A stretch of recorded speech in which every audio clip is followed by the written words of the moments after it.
hukum upacara kepada Abraham dan keturunan. Seakan-akan seperti itu. Ya, ini sedikit bertentangan dengan yang dijelaskan oleh Ellen G. White tadi, bahwa hukum upacara itu hukum yang dibuat karena ada pelanggaran hukum. Ini pelanggaran hukum belum ada kok sudah dibuat. Ya, sementara kita biarkan saja, nanti kita ikuti sampai penjelasan di bawah. Ya, kita ikuti terus.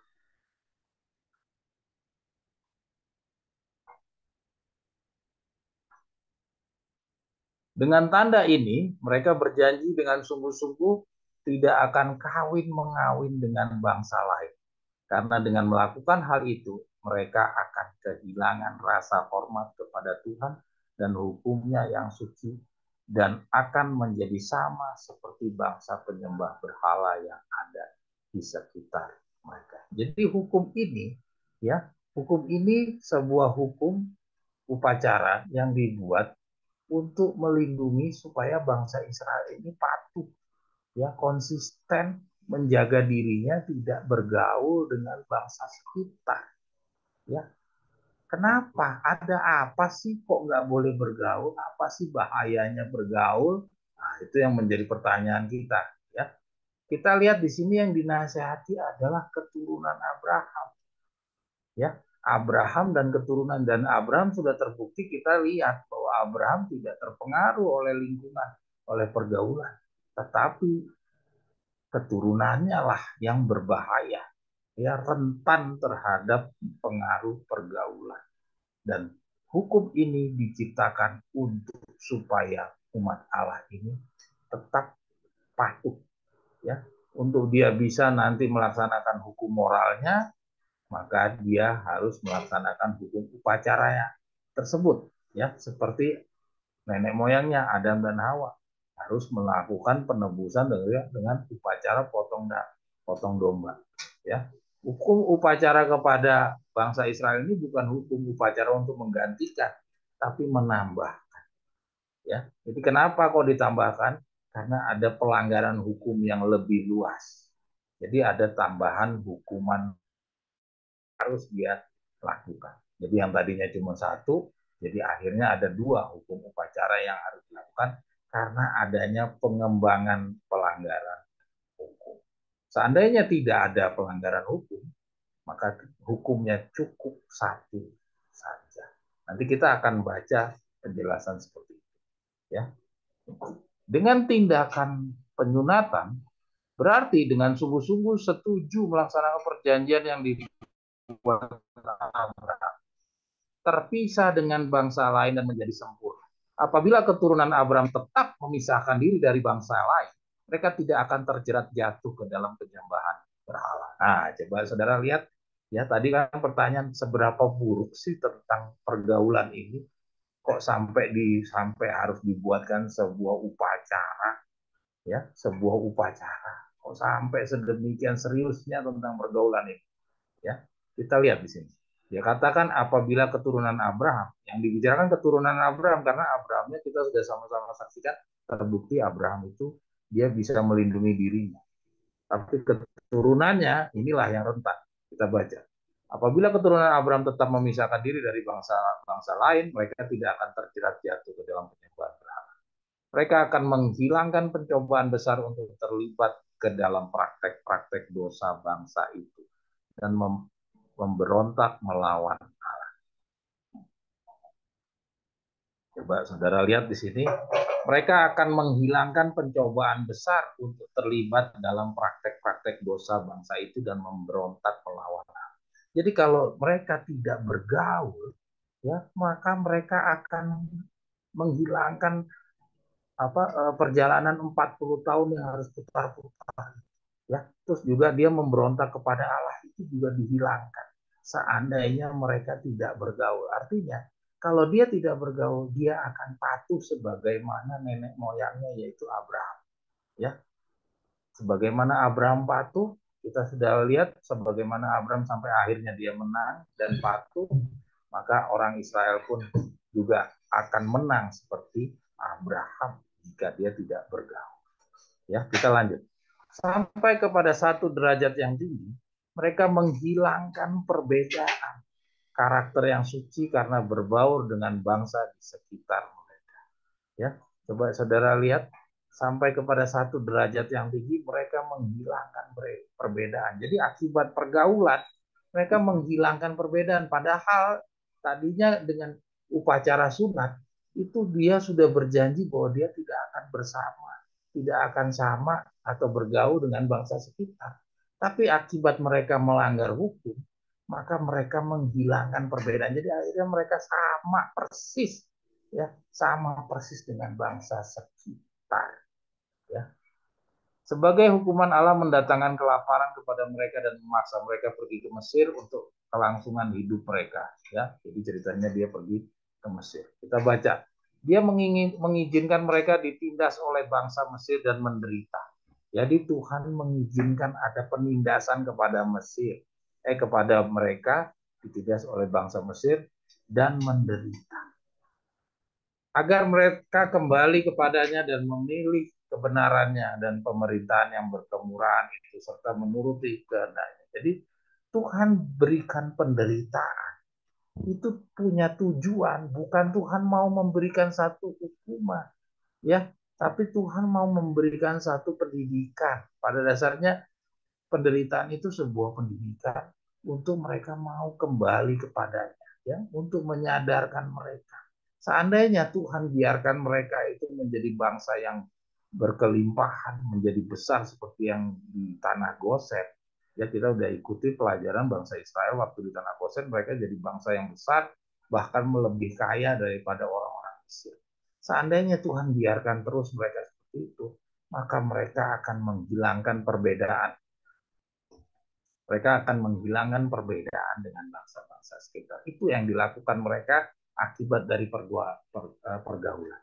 Maka Tuhan menghilangkan itu, ya, membuat dia menderita agar mereka mau kembali kepadanya. Seandainya Tuhan tidak memberikan suatu penderitaan, mereka tidak akan mau kembali. Ya, mereka akan tetap terus menjaga persatuan dengan bangsa-bangsa kafir, bangsa Mesir. Ya, mereka akan semakin hari semakin mirip dengan bangsa kafir. Dia akan menghilangkan perbedaan. Ya, kita lihat di sini. Dan akan mereka kembali. Ini melalui penderitaan itu Tuhan ciptakan supaya mereka mau kembali kepadanya dan memilih kebenaran. Jadi saudara-saudara, sekaligus sebelum saya lanjutkan, saudara lihat kembali lagi perbedaan antara karakternya Abraham dan keturunan Abraham. Kita ini adalah contoh saingan daripada keturunannya Abraham. Kita bukan contoh saingan daripada Abraham. Jadi kalau Tuhan mau kita juga bisa ditebus, bisa juga membenahi moral kita, melaksanakan hukum moral, maka Tuhan akan jalankan juga cerita sebagaimana keturunan Abraham ini. Kalau kita dalam keadaan yang gini-gini saja, kita tenang-tenang saja seperti sekarang, mungkinkah kita akan kembali kepadanya dan memilih kebenarannya dan pemerintahannya yang berkemurahan itu serta menuruti kehendaknya? Kalau bangsa Israel dahulu harus dibuat menderita, baru akhirnya mereka mau kembali. Dan itu pun juga kita lihat cuma 2 orang, yaitu Yusak dan Kaleb. Ya, walaupun mereka udah demikian menderitanya dibuat Yusak dan Kaleb, hanya cuma Yusak dan Kaleb, maka kita pun juga untuk bisa ditobatkan kita juga akan dibuat Tuhan seperti itu. Dan penderitaan itu pun juga akan memilah-milah di antara kita. Ada yang bisa jadi Yusak dan Kaleb, ada yang tetap saja murtad seperti orang-orang keturunan Abraham. Jadi artinya di depan kita bukan perjalanan yang ringan. Kita lanjut. Hanya beberapa keluarga saja yang pergi ke Mesir dan pada mulai. Kemudian diikuti oleh banyak keluarga. Ya, saya tidak akan membahas ini. Saya nggak paham juga kenapa kok diceritakan hanya beberapa, kemudian diikuti oleh banyak keluarga. Jadi artinya perjalanan masuk ke tanah Gosen itu perlahan-lahan, ya, tidak secara sekaligus. Mereka dengan tegas memperingatkan anak-anak mereka untuk memelihara hukum Allah. Tetapi setiap hari menyaksikan penyembahan berhala sehingga meragukan hukum Allah. Saudara-saudara, kita lihat yang dihitamkan. mereka dengan tegas memperingatkan anak-anak mereka untuk memelihara hukum Allah. Tapi setiap hari menyaksikan penyembahan berhala sehingga meragukan hukum Allah. Orang yang masih menghormati Allah berseru kepadanya dengan kesedihan yang mendalam. Saudara-saudara, ya, ini berkaitan dengan 2 minggu yang lalu, ya, kita bahas tentang kesedihan yang sedikit, ya, sedikit kesedihan. Tadi kan kita udah baca, ya, refresh dari yang 2 minggu yang lalu. Kita lihat, kita udah baca dari komennya saya di situ. Kita bisa lihat di dalam contoh dan contoh saingan dari pengalamannya Musa dan Harun. Kita lihat Harun memperlihatkan sebagai satu contoh dari yang punya kesedihan yang sedikit. Sedangkan Musa, kita sudah baca, ya, kita juga pahami bahwa Musa contoh daripada orang yang mempunyai kesedihan yang mendalam. Kita baca di sini. Yang menegur ini, ya, kita lihat mereka yang dengan tegas memperingatkan anak-anak mereka untuk memelihara hukum Allah, tetapi setiap hari menyaksikan penyembahan berhala sehingga meragukan hukum Allah. Jadi awalnya mereka itu tegas, ya. Awalnya mereka tegas nih, orang-orang ini dua-duanya tadinya awalnya sama, ya, semuanya orang-orang yang mempunyai kesedihan yang mendalam, ya. Awalnya orang-orang ini mempunyai kesedihan yang mendalam. Tetapi karena setiap hari menyaksikan penyembahan berhala, setiap hari menyaksikan, maka perlahan-lahan yang tadinya dia punya kepercayaan kepada hukum Allah itu demikian tinggi, perlahan-lahan mereka mulai meragukan hukum Allah. Jadi saudara lihat apa yang membuat mereka meragukan hukum Allah? Apa?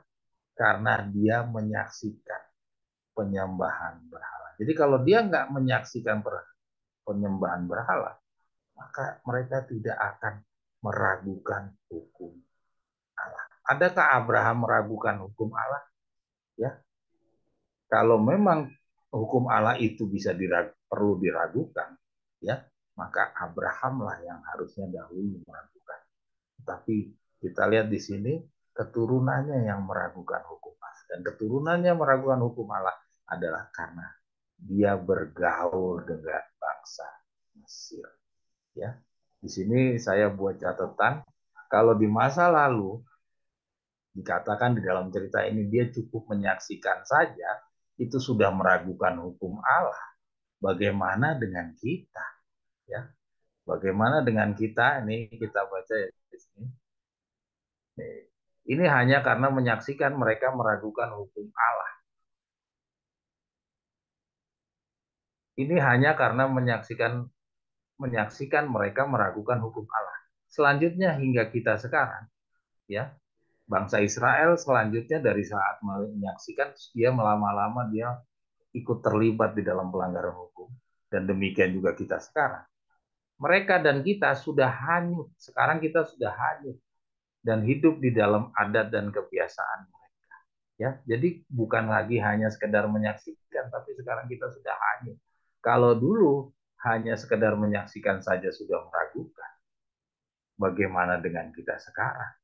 Ya, sehingga sudah sangat jauh, bukan saja ragu, juga melanggar dan mengacaukan ke pengertiannya. Jadi jangan heran kalau sekarang sudah ada juga orang bukan hanya melanggar, tapi juga sudah mengacaukan. Ada yang nambah-nambah, ada yang kurang-kurang, ada yang menganggap tidak pernah ada, menganggap tidak pernah akan tergenapi, dan segala macam. Pengalaman dari proses kesedihan yang mendalam dan tidak mendalam atau sedikit sedih seperti yang disebutkan di dalam Ellen G. White dalam AML 115.3, ini saudara bisa lihat di dalam poin pelajaran yang keempat di dalam 2 minggu yang lalu, itu diceritakan tentang sedikit sedih. Kita dapatkan dalam pengalaman Abraham dan Lot, ya. Dahulunya Lot sama pemahamannya, ya, sama dengan Abraham, jijik terhadap perilaku pelanggaran hukum. Namun setelah ia memasuki kota Sodom dan Gomora, kengeriannya sebagaimana Ellen G. White atau sudah sangatlah sedikit, ya. Kengeriannya sebagaimana yang dikatakan Ellen G. White, atau sudah sangat sedikit. Jadi sudah banyak pengurangan, ya, setelah mereka si Lot itu tinggal di Sodom dan Gomora. Tadinya dia ngeri, ya. Saudara nanti bisa baca lagi, ya, AML 115.3, ya. Kita bisa baca di situ Ellen G. White diceritakan ngeri melihat kondisinya umat Allah, ya. Jadi karena si Lot ini sudah tinggal di dalam kota Sodom dan Gomora, kengerian yang dirasakan oleh Ellen G. White itu sudah hilang, sudah sangat sedikit di dalam dirinya Lot. Jadi yang seharusnya nasihat Ellen G. White, kita harus membawa agama ke dalam kehidupan dan pekerjaan kita. Lot yang akhirnya masuk atau tinggal di kota Sodom dan Gomora, bahkan menjadi gubernur di sana, bukan mempengaruhi orang banyak untuk meninggalkan pelanggarannya. Sebaliknya, ialah yang hanyut dan memaklumi semua praktek-praktek mereka. Sama seperti Harun, ya. Sama seperti Harun. Harun juga demikian. Dialah yang hanyut, bukanlah dia yang membenahi, menyadarkan orang-orang Israel, malah dialah yang hanyut di dalam pengaruh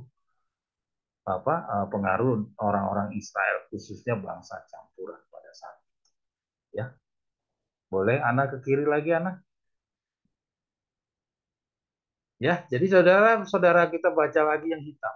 Mereka dengan tegas memperingatkan anak-anak mereka untuk memelihara hukum Allah. Tetapi setiap hari menyaksikan penyembahan berhala sehingga meragukan Allah. Jadi awalnya mereka ini memperingatkan anak-anak mereka. Tapi karena terus-menerus mereka di sana, ya, akhirnya mereka juga hanyut. Pertama meragukan hukum Allah. Tapi lama-lama seperti tadi kita baca, dia bukan hanya meragukan Allah, menolak, bahkan juga mengacaukan hukum Allah. Ya, mari kita lanjut. Orang yang masih menghormati Allah berseru kepadanya dengan kesedihan yang mendalam. Nah, jadi di zaman itu masih beruntung, masih ada orang yang masih menghormati Allah, dan orang yang menghormati Allah inilah yang mempunyai kesedihan yang mendalam. Kita harus seperti mereka, ya. Kita harus menjadi orang yang mempunyai kesedihan yang mendalam, ya, agar terlepas dari perbudakan dan membawa mereka keluar dari negeri penawanan supaya mereka bebas melayani Dia. Allah mendengar teriakan mereka dan lahirlah Musa sebagai alatnya untuk membebaskan umatnya itu. Saya sengaja kasih garis bawah, ya. Jadi kehadirannya Musa ini pada dasarnya tuh Musa nggak perlu hadir seandainya seandainya keturunan Abraham ini tidak membangun pergaulan, ya. Jadi Musa ini dihadirkan karena adanya pelanggaran hukum yang dilakukan oleh keturunan Abraham, ya. Jadi Musa ini melambangkan seseorang yang nanti, ya, di akhir zaman pun juga harus dihadirkan karena ada pelanggaran di antara umatnya yang di akhir zaman, ya. Kita sudah sama-sama pelajari tentang 40 hari Musa naik ke Gunung Sinai, ya, di mana kita sudah sama-sama pahami Musa itu melambangkan siapa? Melambangkan Victor Huter. Juga demikian dari cerita ini, bahwa Musa, Victor Huter pun juga demikian, tidak perlu hadir sebenarnya kalau misalkan tidak ada pelanggaran terhadap.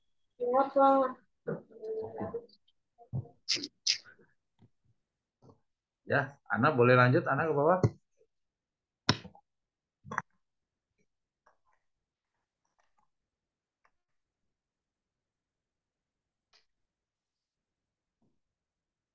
Ya, kita baca yang berikutnya. Untuk meninggalkan mereka tanpa pengampunan, Tuhan sendiri merendahkan diri. Nah, jadi Tuhan mengirim Musa, setelah mengirim Musa, ada tahapan berikutnya, yaitu Tuhan sendiri merendahkan diri turun ke Gunung Sinai. Ya, jadi Tuhan sendiri, karena keturunan Abraham ini sudah membangun pergaulan, ya, terus tingkat kejatuhan sudah bukan hanya lagi meragukan hukum Allah, mereka juga sudah masuk di dalam tahapan berikutnya, yaitu melanggar hukum Allah, seperti yang tadi kita baca, mengacaukan hukum Allah. Maka Tuhan sendiri merendahkan diri, turun ke gunung Sinai, ya, dalam kemuliaan dan dikelilingi malaikat-malaikat. Begitu dahsyat dan penuh kemuliaan dia menyampaikan kepada mereka hukumnya, yaitu 10 hukum. Kita lihat sampai Tuhan sendiri, Tuhan Allah, sampai merendahkan diri turun ke gunung Sinai. Akibat karena apa? Karena bangsa Israel melanggar hukum sunat, peraturan sunat tadi. Ya, yang harusnya bangsa Israel ini, yaitu keturunan Abraham, itu harus seperti nenek moyangnya, yaitu Abraham, menjauhkan diri dari pergaulan, dia membangun pergaulan. Jadi coba saudara lihat sampai sejauh ini, karena pergaulan lah sampai Tuhan Allah sendiri harus turun, ya, ke gunung Sinai. Jadi jangan saudara anggap pergaulan itu sederhana. Ya, kita lanjut. Begitu dahsyat dan penuh kemuliaan dan menyampaikan kepada mereka hukumnya, yaitu 10. Dia tidak mempercayakan orang lain untuk mengajar mereka, bahkan kepada malaikat-malaikat. Tetapi dengan suratnya sendiri, dia mengatakan sehingga didengar. Ini suaranya itu sebenarnya, bukan suratnya. Saya salah ketik itu. Ya.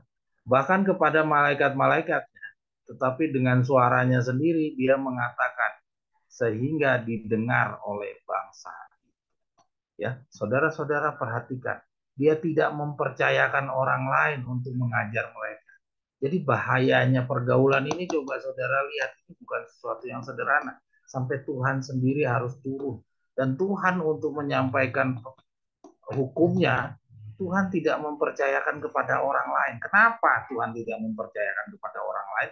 Kenapa harus dia sendiri yang harus turun? Kita baca. Bahkan dia tidak mempercayakan kepada mereka yang memiliki ingatan pendek yang cenderung lupa. Tetapi dia menuliskannya dengan jarinya sendiri yang suci pada log batu. Tuh, ya. Jadi Tuhan sendiri sekarang yang turun dan dia menuliskan sendiri dengan jarinya di log batu. Dia tidak percaya kepada umat-umatnya yang ingatannya pendek, yang cenderung lupa. Dia ingin mencegah segala kemungkinan bahwa mereka akan mencampur aduk tradisi dengan hukumnya yang suci, atau salah tafsir dengan hukumnya, dengan praktek-praktek hidup manusia. Ya, saudara lihat, dia ingin mencegah segala kemungkinan bahwa mereka akan mencampur aduk tradisi dengan hukumnya yang suci, atau salah tafsir dengan hukumnya, dengan praktek-praktek hidup manusia. Jadi Tuhan membuat hukum tertulis. Ya, mulai dari saat itu ada hukum tertulis. Jadi maksudnya Tuhan membuat hukum tertulis adalah apa?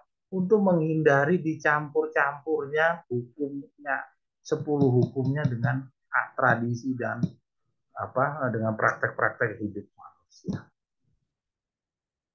Ya, saudara-saudara sudah lihat. Jadi Tuhan bela-belain turun dari sorga, ya, merendahkan diri ke dunia ini. Karena apa? Karena akibat keturunan Abraham ini bergaul. Ya, jadi betapa bahayanya pergaulan ini sampai Tuhan Allah sampai turun membuat sebuah hukum tertulis. Ya, oke, kita lanjut dulu sebelum kita akan bahas lebih lanjut. Kemudian ia datang mendekat kepada umatnya yang sangat mudah sesat. Ini saya sengaja hitamkan. Ya, sangat mudah sesat karena apa? Ya, karena apa mudah sesat? Abraham mudah sesat atau tidak? Abraham tidak mudah sesat. Tuhan tidak perlu turun kepada ke dunia waktu masih di zamannya Abraham untuk menyampaikan tentang hukum. Apakah Abraham tidak dikasih tahu tentang hukum? 10 hukum dikasih tahu. Kita semua sudah baca bahwa 10 hukum itu sudah diberikan mulai dari Adam dan Hawa. Ya, sudah diberikan dari Adam dan Hawa. Tapi kenapa kok waktu di zamannya bangsa Israel keturunan Abraham ini sampai bela-belain tuh Tuhan turun ke dunia? Kenapa di zaman Abraham tidak? Jawabannya apa? Karena karena keturunan Abraham ini bergaul. Sehingga dengan pergaulan dia sangat mudah sesat. Sedangkan Abrahamnya karena dia mampu menjaga dirinya, maka dia aman dari kesesatan sebagaimana keturunan Abraham. Ya, dengan cara ini kita baca yang hitamnya. Dengan cara ini dia menjaga 10 hukum yang dia ukir pada loh-loh batu itu. Dia memberikan petunjuk-petunjuk yang jelas dan peraturan-peraturan untuk menarik manusia yang berdosa untuk menuruti hukum moral yang cenderung mereka langgar. Ya. Nah, jadi saudara lihat pada dasarnya hukum moral itu cukup 10 hukum. Ya, tadi kita buat pertanyaan apakah hukum moralnya dulu dan sama sekarang ini sama, ya. Saudara-saudara, walaupun ada hukum upacara dan hukum moralnya pun juga berkembang, ya, karena ada apa? Karena ada perbedaan hukum. Pada dasarnya hukum moralnya hanya 10 hukum itu saja, ya. Jadi pada dasarnya hanya 10 hukum itu saja. Oke? Oke. Kira-kira demikian ya. Saudara bisa lihat. Jadi dengan cara ini dia menjaga 10 hukum yang dia ukir pada loh-loh batu itu. Sekarang saya mau coba tanya saudara.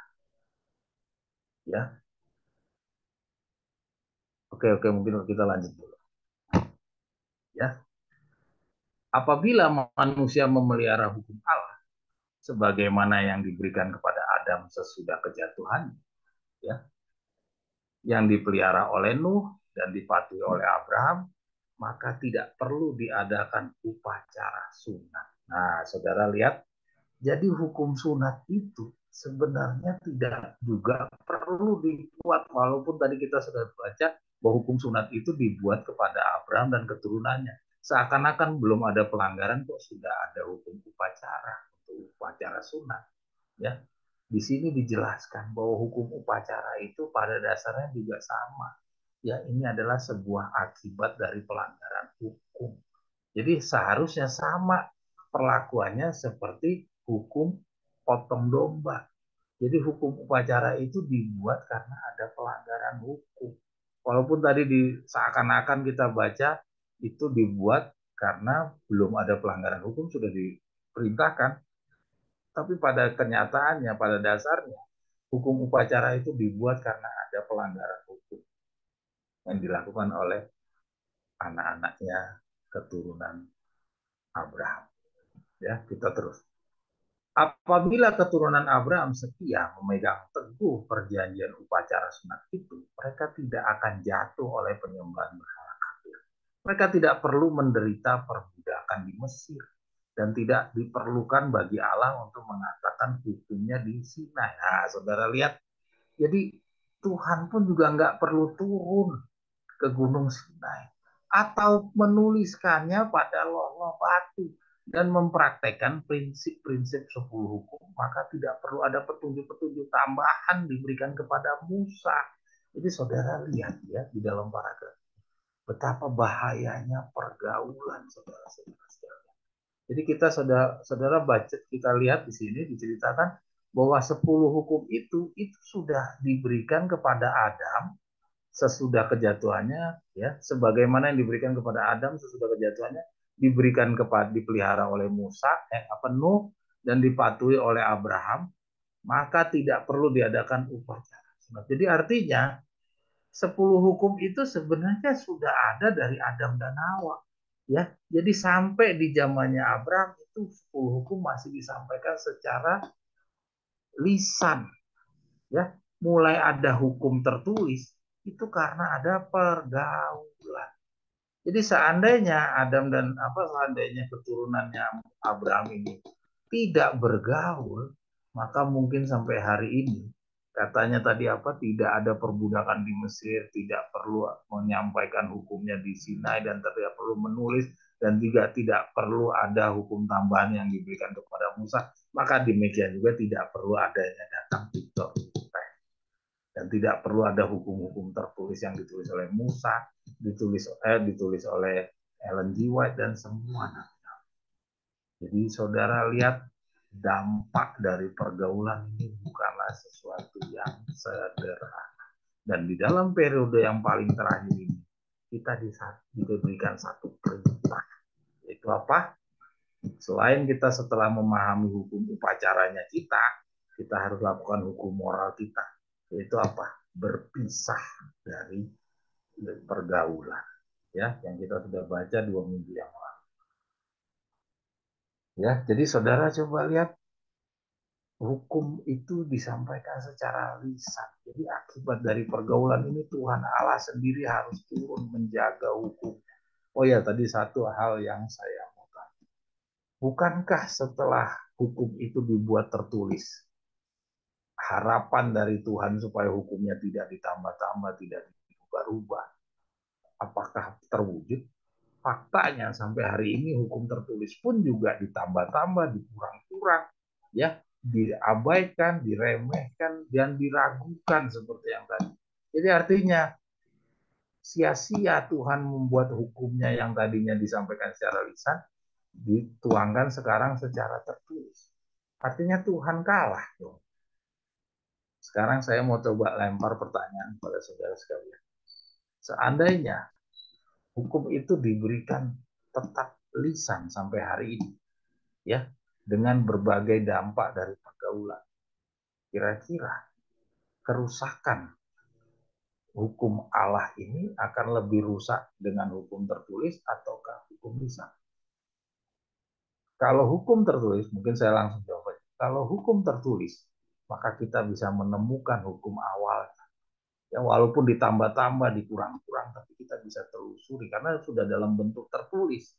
Ya, bisa kita cari tahu asal muasal hukum tertulisnya. Ya, apalagi dijanjikan sama Tuhan di dalam meterai keberapa itu yang digambarkan dengan apa? Kuda hitam tuh. Ada timbangan apa namanya? Apa bentuk neraca. Neraca itu katanya dijamin bahwa hukum Allah itu tidak akan ditambah-tambah, apa tidak akan dirusak-rusak. Ya. Nah, artinya itu hukum tertulis yang Tuhan jadi. Seandainya sampai hari ini hanya hukum lisan, kira-kira hukum Allah akan terjamin bisa ditelusuri? Tidak akan mungkin kita bisa menelusuri hukum aslinya. Karena hanya dari mulut ke mulut. Orang yang dahulu mendengarkan pertama sekali hukum moral itu disampaikan, beliau sudah meninggal. Adam dan Hawa sudah meninggal. Abraham sudah meninggal. Maka kita akan hanya dengar dari keturunan-keturunan Abraham dan karakter keturunan Abraham seperti yang barusan kita bahas. Kira-kira akan aman tidak hukum itu kalau masih tetap dalam bentuk lisan? Ya walaupun sama-sama rusak ya hukum tertulis, tapi akan lebih mudah dijaga hukum tertulis. Oke, kita lanjut. Musa diperintahkan untuk menulis ketetapan dan peraturan yang diucapkan langsung oleh Tuhan ketika dia bersama Allah di atas gunung Sinai. Bila mana umat Allah menuruti perintah 10 hukum, mereka tidak memerlukan lagi petunjuk khusus Allah yang ia berikan kepada Musa tentang kewajiban mereka kepada Allah dan kepada sesama manusia yang dia telah tulis pada sebuah hukum. Jadi sebenarnya hukum Musa itu nggak perlu. Matius Mark apa bukan Matius apa? Kejadian Keluaran Imamat Bilangan nggak perlu ada sebenarnya kalau keturunannya Abraham ini mematuhi ya perintah hukum sunat yang tadi ya. Oke, lanjut Ana, kita lanjut aja. Ya, kira-kira mungkin demikian. Jadi saudara sekalian,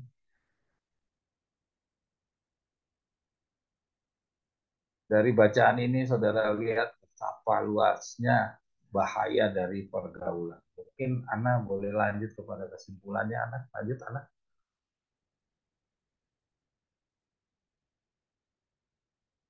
Ya, dari beberapa kutipan yang tadi kita dapat, sekarang kita coba buat kesimpulan. Ya. Karena dari kesimpulan ini kita akan dapatkan poin-poin apa saja yang kita peroleh dari pembacaan cerita tentang apa sistem hukum ganda. Ya. Ini kita dapat dari buku Kisah Pengharapan bab 6 halaman 52 sampai 55. Itu yang tadi kita dapat dari buku Kisah Pengharapan. Ya. Yang pertama, kita dapat kesimpulan. Tidak bisa orang yang telah jatuh melanggar hukum moral langsung saja melaksanakan perbaikan tanpa lebih dahulu melaksanakan peraturan baru tambahan yang harus dipenuhi, yaitu hukum upacara. Ya, yang pertama tadi kepada bangsa Israel setelah hukum upacara yang pertama kepada Adam dan Hawa, hukum upacara sunat. Dengan demikian terjawab bahwa hanya pemegang kebenaran sekaranglah yang hanya bisa diterima penurutannya bila mereka melaksanakan hukum moral. Selain daripada mereka, walaupun hukum moral yang sama, tidak akan berkenan. Ya, jadi ini pertanyaan yang tadi kita lempar itu terjawab di dalam apa yang dijelaskan dari cerita keturunannya Abraham tadi. Ya, jadi mereka harus laksanakan dulu hukum upacaranya masing-masing. Ya, kalau di zamannya Adam, hukum upacaranya potong domba, ya sampai di zamannya Yesus potong domba tetap berlaku. Terus di dalam Musa, perjalanannya Musa, ada tambahan lagi keturunannya Abraham, dia harus tambah hukum upacara sunat. Jadi tadi pertama hukum potong domba ditambah hukum upacara, terus ditambah lagi di dalam perkembangannya kita lihat banyak hukum-hukum yang Musa tulis, ya hukum-hukum upacara yang diwajibkan kepada mereka itu semua harus dia laksanakan. Bangsa Yahudi, bangsa Israel harus laksanakan. Itu semua harus dia lakukan, baru bisa dia melaksanakan hukum moral. Jadi nggak bisa bangsa Israel itu langsung sudah putus hubungan dengan bangsa sekitar. Saya akan membenahi moral saya tidak akan lagi bergaul. Tapi mereka tidak mau melaksanakan hukum upacara, nggak bisa. Mereka harus lakukan hukum upacaranya masing-masing sesuai zamannya, sesuai perintah yang berkembang. Ya, maka dengan demikian kalau ada orang Pantai Costa masukin tulisannya Paulus, ya tulisannya Matius tentang pembangunan moral, walaupun 100% dia hidup seperti Yesus, ya 100% dia hidup seperti Yesus, tetap saja Tuhan tidak berkenan. Ya demikian juga nyonya orang-orang yang hanya orang-orang Advent, ya termasuk juga orang-orang Davidian yang tidak mau mengikuti kebenaran gulungan yang lebih berkembang. Mereka memasukkan tulisan-tulisan Ellen G. White, seandainya dia bisa juga berjalan seperti Yesus 100%, tapi karena ada tanggung jawab hukum upacara yang harus dia lakukan, seperti bangsa Israel ini keturunan Abraham, kalau dia belum sampai di dalam hukum upacaranya, maka usahanya menjadi seperti Yesus tidak berkenan. Ya, sesuai dengan gambar yang tadi kita lihat, mereka harus lakukan dulu hukum upacaranya sebagai hukum pratara, baru bisa dia laksanakan hukum upacara. Ya, itu jawaban dari pertanyaan kita yang tadi kita sudah lontarkan dari 2 minggu yang lalu. Yang berikutnya, dari bacaan ini kita dapat lihat betapa berbahayanya pergaulan. Dan kita lihat akibat dari tindakan membuka diri berhubungan dengan bangsa yang tidak mengenal kebenaran, seluruh generasi umat Allah setelah bangsa Israel hingga kita di akhir zaman harus menanggung sulitnya memahami dan melaksanakan hukum upacara. Baru kemudian juga sulitnya membenahi dan kewajiban meninggalkan pengaruh hukum moral.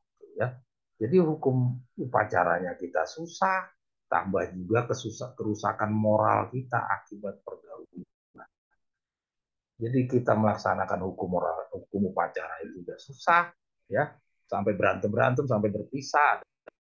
Waktu Texas ada kita gara-gara hukum upacara, tambah lagi untuk selanjutnya melaksanakan hukum moral, membenahi karakter, meninggalkan kebiasaan, mementingkan diri, kita harus tinggalkan semuanya, itu pun juga jadi tambah susah. Gara-gara apa? Gara-gara pergaulan. Yang dibuat oleh siapa? Dibuat oleh Abraham? Bukan. Dibuat oleh keturunan Abraham, bangsa Israel. Yaitu siapa? Contoh saingan dari kita. Bukan, kita ini bukan contoh saingan dari Abraham, tapi contoh saingan dari keturunan Abraham. Jadi sedih ya, kita ini adalah contoh saingan dari keturunan Abraham, bukan keturunan dari, contoh dari Abraham. Yang berikutnya, yang ketiga. Dari cerita dampak pergaulan ini pun kita dapatkan pemahaman bagaimana seseorang yang telah terdampak dengan pergaulan dan mereka yang tidak terdampak pergaulan. Yaitu orang yang terdampak pergaulan, mereka menjadi orang yang memiliki sedikit sedih. Ya, jadi orang yang terdampak dengan pergaulan itu memandang dosa itu tidak begitu menjijikkan. Ya, dia penuh toleran sebagaimana Lot. Ya, kalau Lot itu nggak ditolong, itu dia Lot udah binasa dengan kota Sodom dan Gomora. Ya, sedangkan Abraham tenang-tenang saja. Ya, demikian juga kita tadi cerita tentang Musa dan Harun. Ya, kita lihat betapa bahayanya pergaulan sehingga Harun memandang membuat patung lembu emas itu sebuah pelanggaran yang masih bisa diampuni. Tapi dari kacamatanya Musa, kita bisa lihat bagaimana Musa menyikapi pelanggaran pembuatan patung lembu emas itu. Ya, dia menghancurkan dan bahkan sampai ribuan orang harus mati gara-gara membuat patung lembu emas itu. Ya, betapa bedanya sikapnya Harun dan sikapnya Musa. Kita baca terus. Sementara yang tetap teguh dalam kebenaran dan tidak bergaul, mereka memiliki sedih yang mendalam. Ya, ini akibat dari pergaulan. Contoh keduanya yang dapat kita lihat dari pengalaman Abraham, Lot dan Abraham dan Lot, dan Abraham dan keturunannya serta Musa dan Harun. Ya, terus yang berikutnya yang keempat dan terakhir kita juga dapatkan perlunya kita memiliki kepedulian terhadap hukumnya. Tidak dicampur aduk dengan pandangan tradisi, kebiasaan atau praktek-praktek kehidupan manusia. Sebagaimana Ellen G. White jelaskan dari pengalaman Gideon. Ya, yang tadi kita sudah bahas tentang Gideon. Sampai-sampai Tuhan Allah rela merendahkan dirinya turun ke Gunung Sinai menjaga hal tersebut. Jadi saudara, saudara hati-hati yang namanya pergaulan. Jadi gara-gara pergaulan ini merusak seluruh keturunan-keturunan Abraham sampai hari ini. Sampai hukum itu yang tadinya disampaikan secara lisan, semuanya akhirnya dibuat tertulis. Itu gara-gara pergaulan. Dan itulah yang sekarang kita diminta untuk meninggalkan pergaulan. Berpisahlah. Jadi kalau saudara tidak memandang berpisahlah kamu dari pergaulan itu bukan sesuatu yang penting dan urgent, ya saya nggak paham roh apa yang memimpin saudara. Yang jelas ini ya sebagai penyebab akar masalah dari segala masalah umat Allah dari Adam dari zaman keturunan Abraham, berjuta-juta orang harus mati akibat dari pergaulan. Lalu saudara sekarang tidak merasa perlu meninggalkan pergaulan, saya nggak paham roh Allah, roh siapa yang memimpin saudara. Kira-kira mungkin demikian. Lanjut, Ana. Masih ada setengah jam.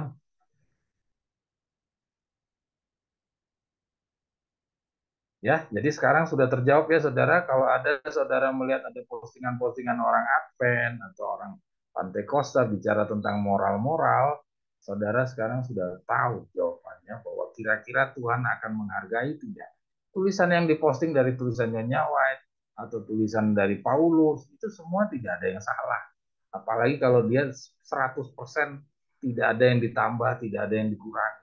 Sepenuhnya dari Alkitab dan sepenuhnya dari Ellen G. White. Itu tidak ada yang salah. Tapi itu tidak ada manfaatnya sama sekali selama orang itu tidak memahami hukum upacaranya masing-masing di setiap generasi. Ya. Jadi saudara, tahapan pertama untuk bisa menjadi pelaksana firman, menjadi seperti Yesus, ya, adalah apa? Pahami dulu upacara, hukum upacaranya saudara, ya, generasi saudara, ya, generasi kita sekarang. Tanpa kita memahami hukum upacaranya masih generasi kita, sia-sia. Biarpun saudara bisa persis seperti Yesus, ya, benar-benar punya hati yang lemah lembut, dibunuh, ditusuk perut saudara, kasih apa mahkota duri, lambung saudara di kaki tangan saudara ditusuk, saudara tetap senyum-senyum tidak marah. Itu semua sia-sia kalau saudara tidak mengerti tentang hukum upacara. Ya. Demikian juga kedua-duanya. Kalau saudara cuma punya hukum upacara, tapi saudara juga tidak laksanakan hukum moral, itu pun juga sama. Saudara juga gagal. Karena tujuannya dibuatkan hukum upacara itu hanya untuk perantara Anda melaksanakan hukum moral. Ya, jadi hukum moral inilah yang membuat saudara menjadi seperti itu. Tapi kalau hanya saudara berhenti di hukum upacara saja, tidak dilanjutkan ke hukum moral, itu pun juga sia-sia. Jadi kedua-duanya sia-sia. Kedua-duanya harus saudara laksanakan. Ya, yang berikutnya sekarang kita coba lihat. Ini pengalaman Heno dan Yohanes Pembaptis. Ini menggambarkan bagaimana kita harus bersikap. Ya, bagaimana kita harus bersikap ya dalam keberadaan kita di tengah-tengah pergaulan. Ya, kita ini kan adalah keturunan dari keturunan Abraham. Kita udah jauh sampai di 2025. Kita nggak mungkin kita bisa seperti Henoch mengembalikan keadaan seperti itu. Kita harus sementara ini kita harus menjalani hidup kita yang sudah terlanjur terbentuk generasi ribuan generasi dari sejak keturunan Abraham bikin kesalahan, kita harus menerima tanggung jawab akibat dari mereka. Apa yang harus kita lakukan? Dari contoh cerita Henoch dan Yohanes Pembaptis kita dapatkan gambaran. Oke, kita lanjut. Kita baca yang warna hitam aja. Nah, pertama kita lihat dari pengalamannya Henoch. Pelajaran apa yang kita dapat? Ya, kita lihat. Henoch orang benar itu begitu tertekan dengan bertambahnya kejahatan. Sehingga ia tidak mau bergaul setiap hari dengan mereka. Takut ia akan terpengaruh oleh ketidaksetiaan mereka dan tidak akan pernah lagi menghormati Allah atas tabiatnya yang agung. Jiwanya sakit melihat mereka setiap hari menginjak-injak kekuasaan Allah. Ia memilih untuk berpisah dari mereka dan menghabiskan sebagian besar waktu dalam kesunyian merenung dan berdoa. Saudara, inilah satu contoh sikap yang harus kita buat. Ya, Henoch ini jauh sebelum keturunan Abraham. Dia sudah sangat khawatir dengan pergaulan. Tapi keturunan Abraham yang jauh di bawah dia, kok dia tidak melihat betapa bahayanya pengaruh pergaulan. Padahal Henoch ini jauh sekali hidup sebelum air bah. Ya, jauh sekali sebelum air bah. Jauh dari generasi nenek moyangnya bangsa Israel, yaitu Abraham. Dia saja sudah melihat betapa berbahayanya pergaulan. Ya, maka itu pelajaran ini ditunjukkan kepada kita oleh Ellen G. White untuk kita kembali. Kalau kita mau menebus, ya, mau menebus akibat daripada pelanggarannya bangsa Israel tadi, kalau kita mau menebusnya, maka kita harus jalani seperti pengalamannya. Ya, yaitu kita lihat di sini, Henoch begitu tertekan. Adakah kita tertekan dengan pergaulan? Saudara-saudara, kenapa Henoch tertekan? Ya, karena apa? Karena dia mempunyai sedih yang mendalam. Ya, karakternya Henoch ini kita bisa lihat adalah dia dari jenis yang orang yang bersedih yang mendalam. Dia bukan orang yang sedikit sedih seperti Lot, seperti Harun. Ya, maka kita dikasih pelajaran tentang Henoch ini, disadarkan untuk jadilah berusahalah untuk kamu jangan nyaman dengan lingkungan kamu, jangan nyaman dengan pergaulan.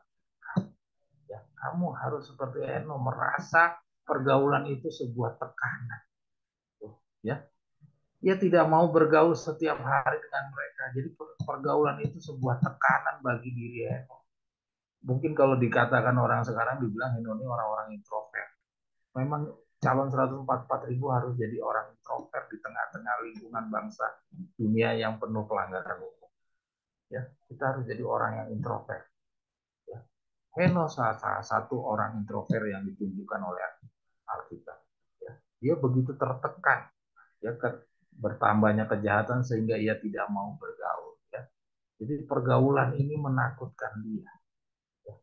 Takut ia akan terpengaruh oleh ketidaksetiaan mereka dan tidak akan pernah lagi menghormati Allah. Dia takut. Jadi pergaulan yang dia hindari.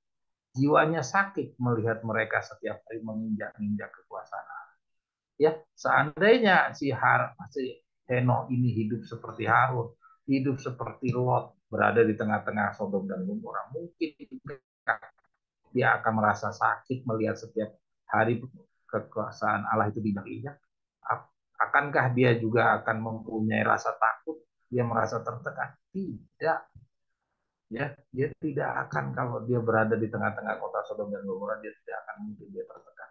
Maka kita harus buat bentuk diri kita menjadi sekarang tertekan. Walaupun kita sudah terlanjur menikmati pergaulan, tapi mulai dari petunjuk yang Nyawet disampaikan ini, mulai dari hari ini, renungkan saudara. Rubah diri Anda menjadi orang yang merasa tidak nyaman dengan pergaulan saudara. Ya. Oke.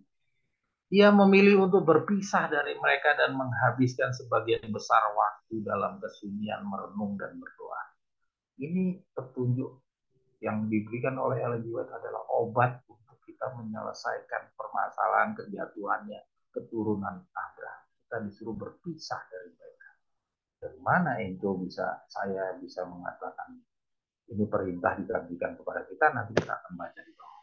Adakah kita disuruh seperti Henokh? Kalau tidak ada petunjuk seperti itu, mungkin tidak berani saya menyampaikan ini kepada saudara. Mari kita baca bagian bawah. Ana, lanjut Ana.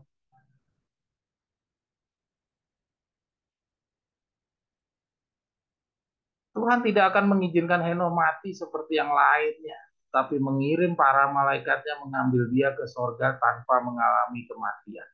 Lihat ya, Henokh ini tidak pernah merasai mati. Lanjut anak.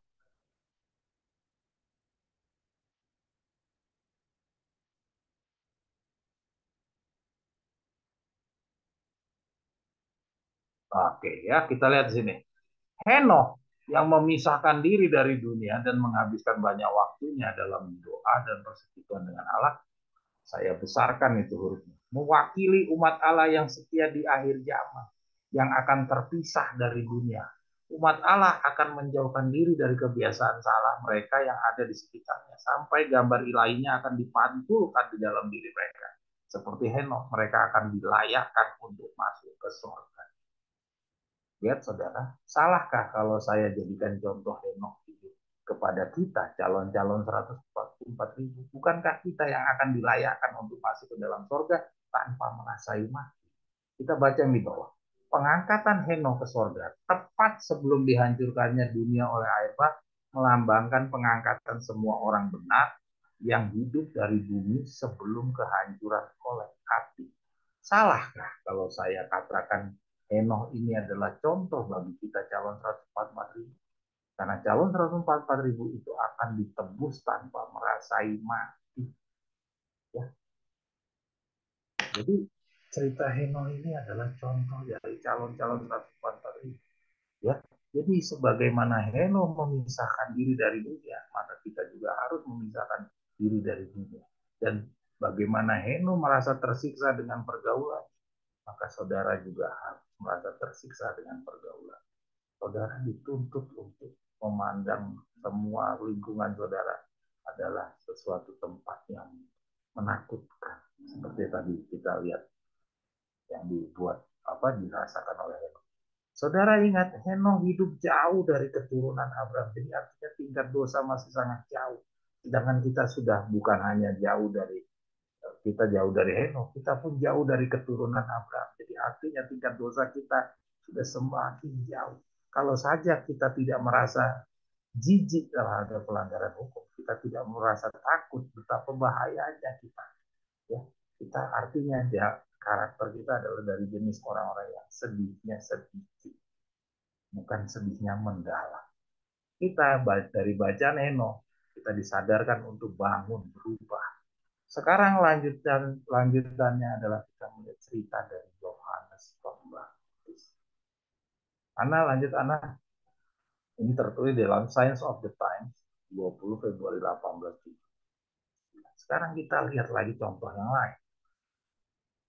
Yohanes Pembaptis. Nanti kita akan lihat apakah benar saya membuatkan ini menjadi contoh kepada calon 144.000. Adakah petunjuk Nyonya Wet yang menegaskan demikian? Nanti kita lihat. Juru kabar sorga itu menyuruh sang ayah untuk membesarkan si anak dengan kebiasaan-kebiasaan yang baik saja. Dari Adam dan dari sejak dia dilahirkan dia sudah disiapkan untuk jadi calon-calon pekerja untuk mempersiapkan jalan bagi kedatangan Yesus yang pertama. Yohanes tidak merasa cukup kuat untuk menahan tekanan godaan yang besar yang akan dihadapinya dalam bergaul dengan masyarakat. Ia takut tabiatnya akan terbentuk menurut kebiasaan orang-orang Yahudi yang ada saat itu dan dia memilih untuk memisahkan diri dari dunia ini dan membuat padang belantara menjadi rumah. Ia sangat menikmati kehidupannya yang sederhana dan tenang, tidak kesepian, murung, dan kebiasaannya yang menahan diri menjaga semua inderanya tetap menyimpang. Saudara-saudara sekalian, Yohanes Pembaptis kita lihat, dia juga sama seperti Yohanes, sama seperti Henok. Ya, saudara-saudara, sama seperti Henok, dia tersiksa dengan pergaulan. Dia khawatir dengan pergaulan. Saudara-saudara, sekali lagi saya tanyakan kepada saudara-saudara, adakah saudara khawatir? Adakah saudara sudah tersiksa dengan pergaulan saudara? Mulai dari saat ini, dari bacaan ini, saudara bangunlah. Sadari bahwa saudara harus sudah mulai memandang pergaulan saudara yang selama ini saudara jalani adalah sesuatu yang berbahaya. Ya, yang berbahaya. Jangan biarkan terus-menerus kita seperti ini. Kejatuhan bangsa keturunan Abraham sudah cukup sebagai satu pelajaran. Ya, dan akibatnya dari pergaulan saudara lihat seluruh generasi sejak dari keturunan Abraham sampai hari ini semua harus menanggung akibatnya. Ya, jadi jangan anggap remeh yang namanya pergaulan. Jauh dari kesibukan dunia yang penuh dengan masalah dan kesenangan yang akan mengalihkan pikirannya dan membelokkan pemikiran dan angan-angan. Ia tersembunyi bersama Allah dan alam.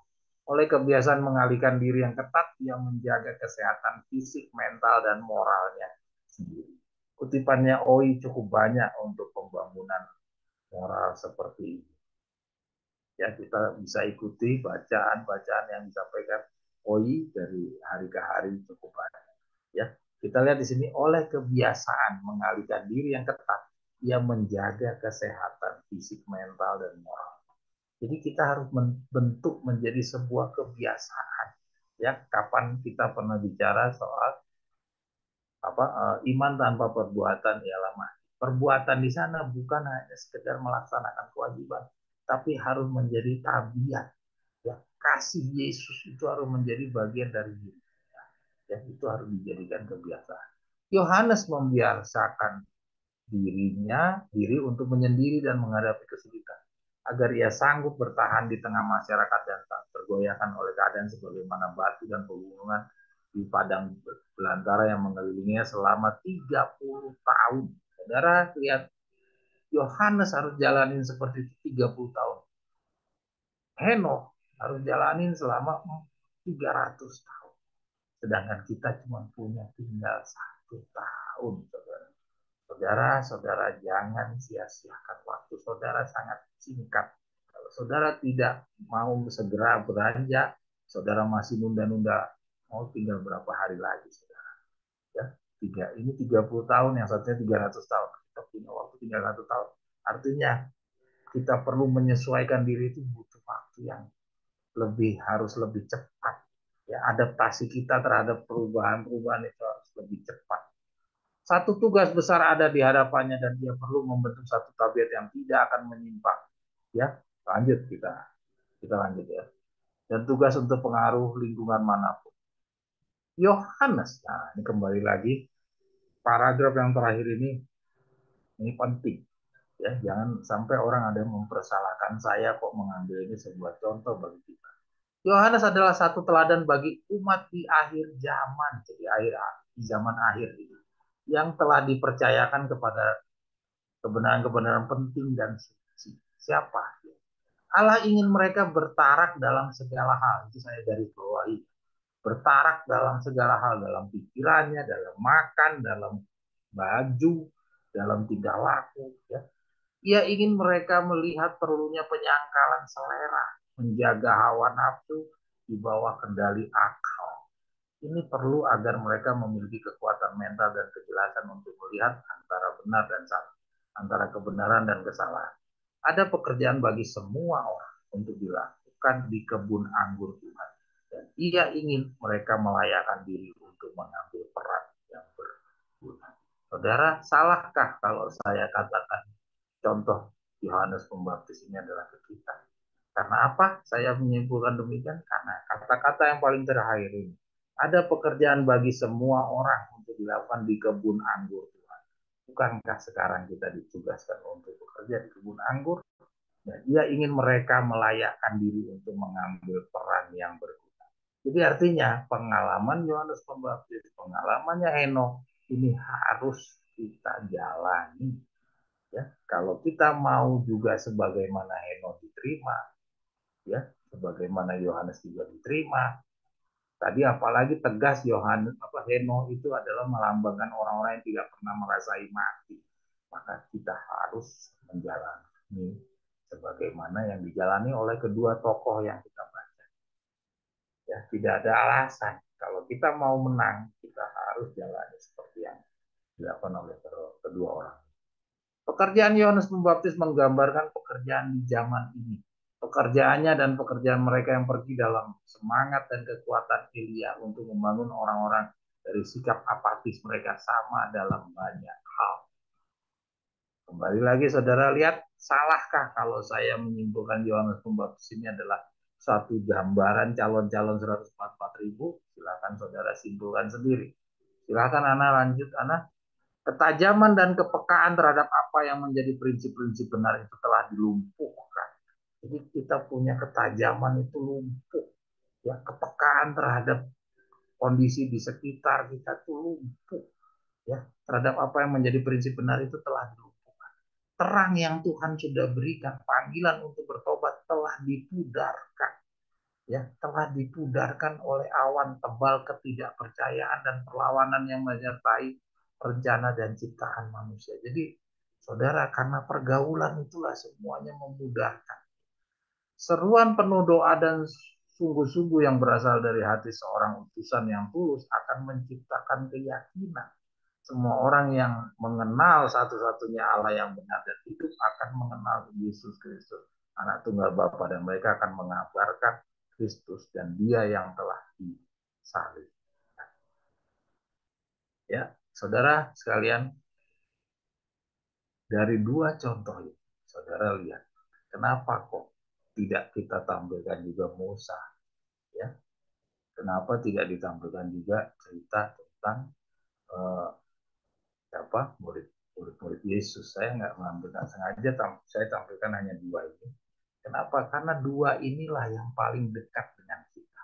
Kenapa? Karena murid-murid Yesus 40 harinya, ya memang itu contoh bagi kita. Tapi dalam kondisi dia mengikuti pendidikan 40 harinya, mereka dipaksa oleh Yesus dan dijagain selama 40 hari, dijagain sama Yesus supaya mereka nggak lari sana lari sini. Ya, dijagain, jadi dipaksa. Sedemikian juga Musa menjalani 40 tahun ya pendidikannya, dia dipaksa sama Tuhan, dibawa langsung dari Mesir ke padang belantara ya. Demikian juga lambang 40 harinya Daud itu dipaksa dikepung oleh Goliat ya. Demikian juga lambang-lambang yang 40 yang lain ya. Sedangkan yang dua orang ini atas keikhlasannya dirinya sendiri. Ya, maka itu kita dituntut juga punya keikhlasan. Kita tidak Tuhan paksa untuk masuk pendidikan 40 hari. Ya, kita yang harus paksa diri kita sendiri. Kita harus paksa sebagaimana Yohanes Pembaptis memaksa dirinya.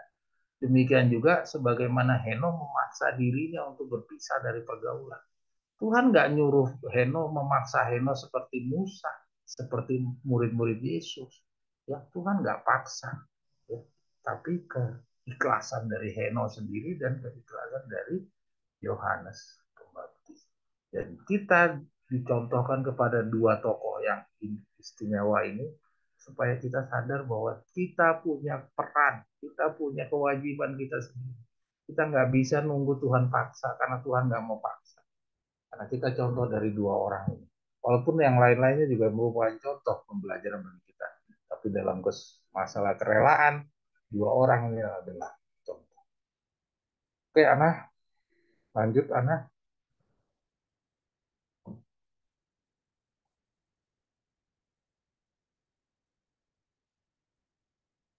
Yang berikutnya apa ya? Nah, saya lupa. Loh, kok penutup Ana? Ada lagi kalau nggak salah ya.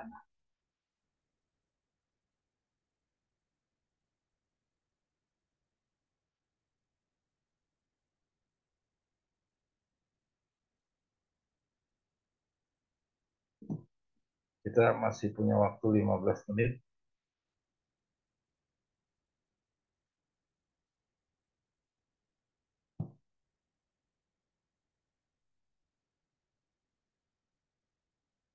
Oh, ini yang pertama ya, email yang pertama Ana. Ada email yang kedua Ana. Atau Dela share, Del. Yang saya email kedua Ana.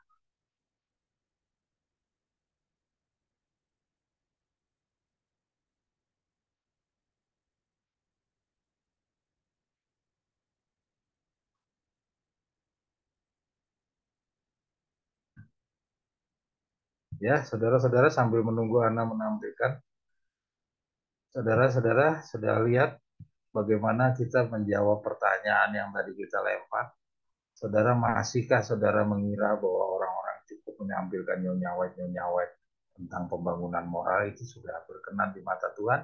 Cukup menampilkan kasih-kasih Yesus saja dari Matius, Markus, Lukas itu sudah berkenan di mata Tuhan? Bisakah orang-orang menjadi seperti Yesus diterima, ya, peribadatannya diterima oleh Tuhan?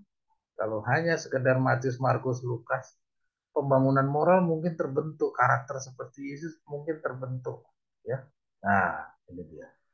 Ya, mungkin terbentuk. Ini yang berikutnya ini bacaan ini adalah saya mau menampilkan kepada saudara bagaimana mereka-mereka yang masih tersembunyi ini akan keluar ke permukaan, ya. Ini mungkin agak berbeda dengan apa yang kita bahas yang tadi, ya. Kali ini kita coba menelusuri seperti apa calon-calon 144 ribu nanti yang akan keluar, ya. Hati-hati, saya sengaja menampilkan ini supaya satu introspeksi kepada diri kita, ya, bahwa orang-orang yang keluar ini nanti bisa saja bisa mengalahkan kita atau menggantikan kita. Hati-hati, jangan sampai kita yang sudah lama di dalam kebenaran ini kalah sama mereka. Dan mereka lah yang jadi 144 ribu, kita bisa saja terkalahkan. Kita tersingkir dari antara orang-orang. Mari kita baca sama-sama. Memahami mereka yang masih tersembunyi. Ya, kata-kata tersembunyi kita dapat dari Testimonies volume 5 halaman 80-81. Mari kita baca. Tuhan memiliki hamba-hamba yang setia, yang dalam masa kegoncangan dan ujian mereka itu akan muncul keluar. Saudara-saudara lihat, orang-orang ini akan muncul, ya, hamba-hamba yang dikatakan setia ini munculnya pada saat masa kegoncangan dan ujian. Jadi selama masa kegoncangan dan ujian itu belum ada, orang-orang ini masih tidak kelihatan. Ya, kita baca lebih lanjut. Ada orang-orang yang berharga yang kini masih tersembunyi, ya, yang tidak akan menyembah sujud kepada Baal. Jadi orang-orang ini tidak menyembah kepada Baal. Kalau demikian tidak menyembah Baal, artinya dia menyembah kepada lawannya Baal. Siapa? Artinya dia adalah dari jenis orang yang mempunyai sedih yang mendalam yang tadi kita bahas. Ya, dia bukan dari jenis yang sedihnya sedikit, tapi dari sedih yang mendalam. Hanya saja orang-orang ini masih tersembunyi. Ya, kita terus. Mereka belum memiliki terang itu yang telah bercahaya dalam suatu pemusatan sinar ke atasmu. Jadi dia ini masih tersembunyi, tapi dia belum memiliki terang. Jadi orang-orang ini masih orang-orang potensial gitu loh. Ya, tapi orang-orang ini tidak pernah menyembah kepada Baal. Artinya dia menyembah kepada Tuhan sesuai kapasitas yang dia tahu. Ya, dan inilah orang-orang ini yang akan jadi orang-orang hamba-hamba yang setia yang akan keluar di dalam masa kegonjangan dan ujian. Ya, dikatakan namun mungkin sekali di bawah selubung lahiriah yang kasar dan tak menarik, kecerahan yang bersih dari suatu tabiat Kristen yang murni akan dinyatakan tuh. Ya, jadi pembawaannya mungkin nggak kelihatan sama sekali, tampilannya nggak kelihatan. Ya, tampilannya mungkin tidak seperti tokoh-tokoh yang kita lihat, wah ini orang-orang ini akan jadi calon 144.000 atau orang-orang yang dikagum-kagumi ya seperti di Maluku atau di Ambon atau di Sorong, mungkin tidak terlihat seperti orang-orang yang sedemikian menariknya dari lahiriah. Ya, dia bilang dan terus yang bersih dari suatu tabiat Kristen yang murni akan dinyatakan. Nah, ini nanti akan keluar orang-orang ini. Ya, kita lihat berikutnya beberapa petunjuk tentang mereka yang tersembunyi itu akan keluar. Nah, sekarang kita coba baca dari pengalaman contoh Nikodemus dan Yusuf Arimatea. Ya, kita coba sama-sama baca. Mudah-mudahan 15 menit cukup. Pada masa bahaya ini, Nikodemus datang ke muka dalam pengakuan yang tidak khawatir akan imannya dalam juru selamat yang disalibkan. Nikodemus adalah seorang anggota Sanhedrin dan dengan orang-orang yang lain telah digerakkan oleh ajaran Yesus. Sementara ia menyaksikan pekerjaan Kristus yang ajaib, keyakinan telah berurat akar pada pikirannya bahwa inilah yang dikirim oleh Allah. Jadi dia adalah orang-orang Sanhedrin, orang-orang Advent, ya contoh saya ingat, ya dia ini sudah mengikuti cerita-cerita pelajaran tentang Yesus, sudah berurat akar katanya dalam pikiran, ya terus kenapa dia nggak ikut dia mengikut Yesus selama 3,5 tahun? Mari kita terlalu sombong untuk mengakui dengan terbuka bahwa dirinya sendiri di dalam simpati dengan guru Galilea itu. Ia mengupayakan secara diam. Ya, kita lanjut aja, ini kita udah tahu ya. Nikodemus masih ragu-ragu, ini saya baca aja yang hitam-hitam. Nikodemus masih ragu-ragu, padahal tadi dia bilang sudah berurat akar, berurat berakar pada pikirannya. Tapi Nikodemus masih ragu. Ia menyembunyikan kebenaran dalam hatinya dan selama 3 tahun hanya sedikit buah-buah yang nyata. Jadi lihat, artinya Yesus itu sampai Yesus meninggal itu 3,5 tahun Yesus bersama-sama murid. Nah, artinya Nikodemus itu berbedanya hanya 0,5 tahun. Artinya pengetahuan Nikodemus sudah cukup banyak, ya. Hanya saja dia sembunyi, ya, karena dia punya kesombongan. Tetapi biarpun Nikodemus tidak mengakui Yesus secara umum, dia seringkali melintasi merintangi rencana Sanhedrin imam-imam untuk membinasakan dia. Bila pada akhirnya Kristus telah ditinggikan di atas salib, Nikodemus teringat, ya. Jadi peristiwa Yesus disalib itu membuat Nikodemus teringat. Ya, kalau kita lihat kepada kata-kata tadi, artinya orang-orang yang kayak Nikodemus ini baru akan muncul setelah ada kegoncangan, ya, dan ujian. Nah, ini yang kita nggak tahu, kegoncangan dan keujian itu yang kayak apa. Kalau di zaman ceritanya Yesus ini, keujian dan goncangan itu adalah Yesus disalib. Nah, Nikodemus terbangun. Jadi akibat Yesus disalib ini Nikodemus muncul ke permukaan. Ya, kita terus.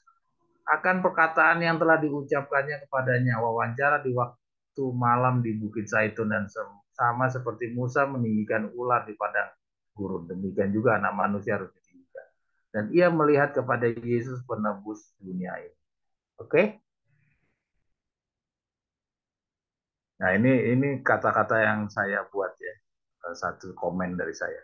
Tampak dari paragraf ini Nikodemus munculnya pada masa kegonjangan, dan ketika ia keluar, ia tidak memiliki kekhawatiran-kekhawatiran dari kata-kata ini. Secara interpretasi, a contrario berarti pada kemunculan akan ada orang-orang yang memiliki kekhawatiran-kekhawatiran iman. Cerita ini mengingatkan kita kepada tulisan Victor tentang orang-orang tua karena banyak beralasan digantikan dengan mereka-mereka yang lebih mudah memasuki tanah Kanaan. Terlihat juga dalam paragraf ini Nikodemus pada dasarnya bukanlah orang yang benar-benar baru dalam pengenalan akan Yesus. Ia sudah mengikuti selama 3 tahun.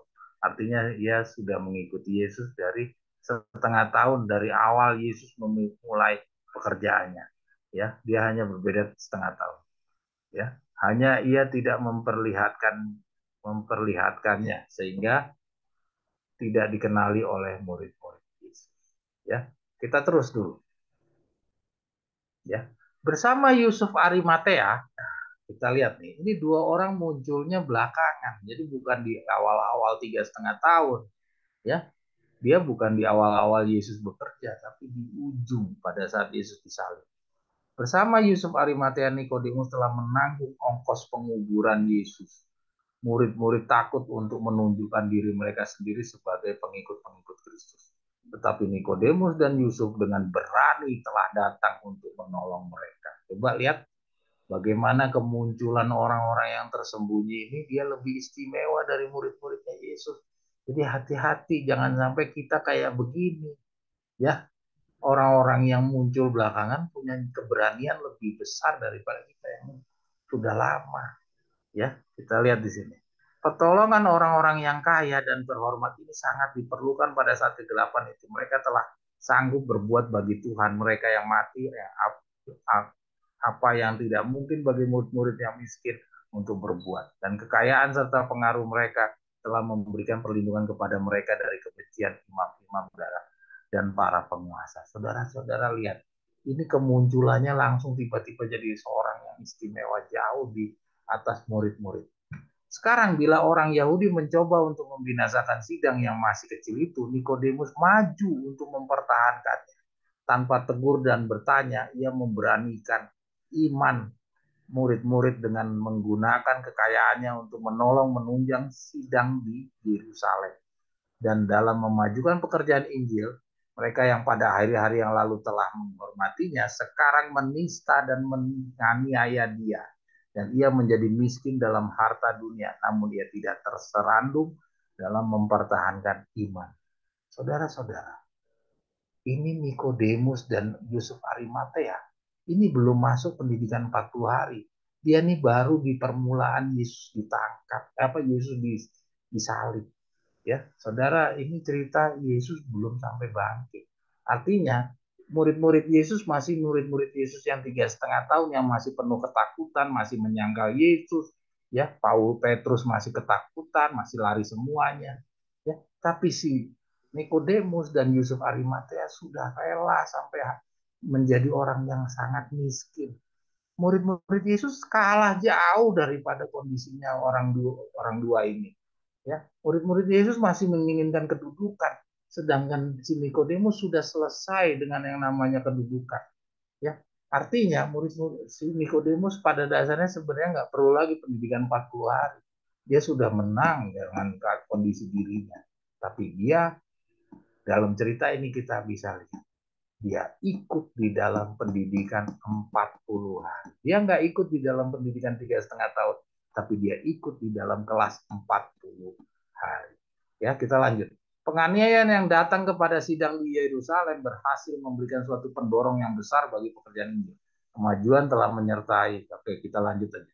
Gantinya mendidik orang-orang yang baru bertobat untuk menyampaikan kabar Injil kepada mereka yang belum pernah mendengarkan, ya. Mereka ada dalam keadaan bahaya mengambil jalan yang akan menuntun semuanya untuk merasa puas dengan apa yang dilaksanakan. Ini Kisah Para Rasul 88.3. Saudara silakan baca sendiri, ini cerita tentang Nikodemus. Ana berhenti dulu, jangan dilanjutkan. Kita coba bahas dulu. Saudara-saudara lihat, sudah saudara ikuti bagaimana kemunculan orang-orang yang tersembunyi ini. Ini adalah contoh kemunculannya dari cerita Nikodemus. Ini orang yang nggak pernah kelihatan selama 3,5 tahun. Murid-murid nggak pernah tahu bahwa ternyata di luar mereka ada orang yang belajar bersungguh-sungguh. Hanya mereka sembunyi.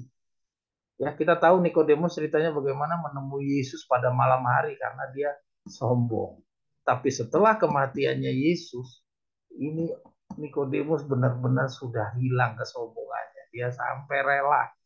Kita baca tadi sampai hartanya pun diambil, dihina orang, ya dianiaya orang. Sedangkan murid-muridnya ketakutan semuanya.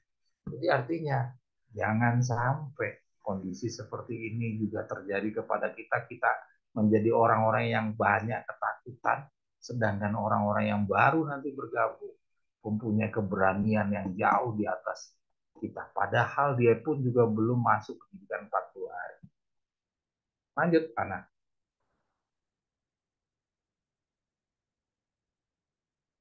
Orang-orang yang bertobat. Orang-orang bertobat setelah peristiwa pengadilan dan kebangkitan Yesus. Nah, jadi selain Yusuf, Arimatea, dan Nikodemus, ada lagi contoh yang diberikan sama cerita Yesus ini. Mari kita ikuti.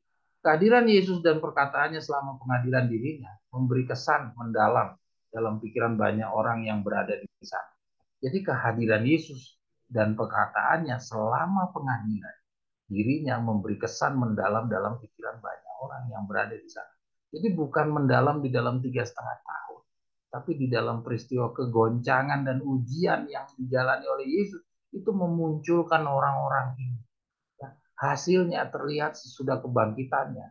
Sesudah kebangkitannya, di antara mereka ada yang ditambahkan ke dalam gereja, ya, atau sidang. Banyak yang diyakinkan sesudah kematian Yesus. Saudara-saudara yang di dalam kurung itu saya yang nambahkan. Ya, kalau orang Advent dia bilang di dalam gereja. Saya tadi diskusi dengan Indah, istri saya. Ya, saya bilang, kalau kita biarkan ini gereja, kira-kira masuk akal tidak? Jelas-jelas gereja di zamannya Sanhedrin inilah yang membunuh Yesus, menyalibkan Yesus. Apa mungkin orang-orang yang terkesan dengan kehadiran Yesus ya di dalam pengadilan dia menggabungkan dirinya dengan gereja Sanhedrin? Kan mungkin. Pasti ini salah menerjemahkan, ini pasti bukan gereja tapi sidang, ya. Maka itu saya tambahkan di dalam grup sidang, ya. Banyak yang diyakinkan sesudah kematian Yesus. Saudara lihat, jadi peristiwa kegoncangan dan ujian itu memunculkan orang-orang yang tersembunyi, yang di dalam 3,5 tahun Yesus bekerja nggak pernah terlihat orang-orang ini, ya. Ini orang-orang yang lain, dan yang berikutnya kita baca lagi orang-orang yang lain. Mari kita baca. Rombongan orang banyak itu mengikuti Yesus sampai ke Kalvari. Mereka menghina, mengejek, tetapi ada banyak orang yang menangis dan bersimpati kepadanya. Jadi di dalam peristiwa kegoncangan itu, ya, dan ujian itu memunculkan banyak orang. Ya, ada orang-orang yang menangis dan bersimpati. Ya, ada juga yang menghina dan mengejek, tapi yang kita mau bicarakan di sini adalah orang yang bangun, yang dimunculkan ke permukaan. Mereka adalah orang-orang yang disembuhkan dan orang-orang yang dibangkitkan dari kematian. Jadi peristiwa orang-orang yang banyak disembuhkan, orang-orang yang dibangkitkan itu pada dasarnya selama perjalanan 3,5 tahun mereka ciut, ya, ketakutan. Dia tidak bergabung dengan murid-muridnya Yesus. Mereka sembunyi, ya. Tapi pada saat kegoncangan mereka muncul ke permukaan, ya. Kita kira kan selama ini orang-orang yang dibangkitkan nama Yesus, disembuhkan nama Yesus, mereka akan berbondong-bondong ikut di dalam perjalanan 3,5 tahunnya Yesus. Tidak, ternyata mereka sembunyi. Mereka menyatakan pekerjaan ajaibnya dan ingin mengetahui apakah yang telah dilakukan Yesus sehingga dia harus diperlakukan sebagai penjahat. Buku Kisah Harapan bab 8 pengorbanan. Yang berikutnya, murid-murid berkumpul di ruang atas, bertekun dengan sehati dalam doa bersama dengan beberapa perempuan serta Maria ibu Yesus dan dengan saudara-saudara Yesus. Saudara-saudaranya ini yang semula tidak percaya, sekarang iman percaya mereka dibangunkan setelah penyaliban dan kebangkitan dan kenaikan Yesus. Mereka berjumlah kira-kira 120 orang. Saudara-saudara sekalian, kalau di atas semuanya tadi, mulai dari Nikodemus, Yusuf, Arimatea, terus beberapa orang-orang yang terkesan, itu semua adalah kita lihat orang-orang yang tersembunyi, orang-orang yang sebenarnya apalagi kayak Nikodemus tadi sebenarnya sudah cukup berakar urat tadi katanya, ya cukup berurat akar katanya 3 tahun. Jadi artinya mereka ini silent.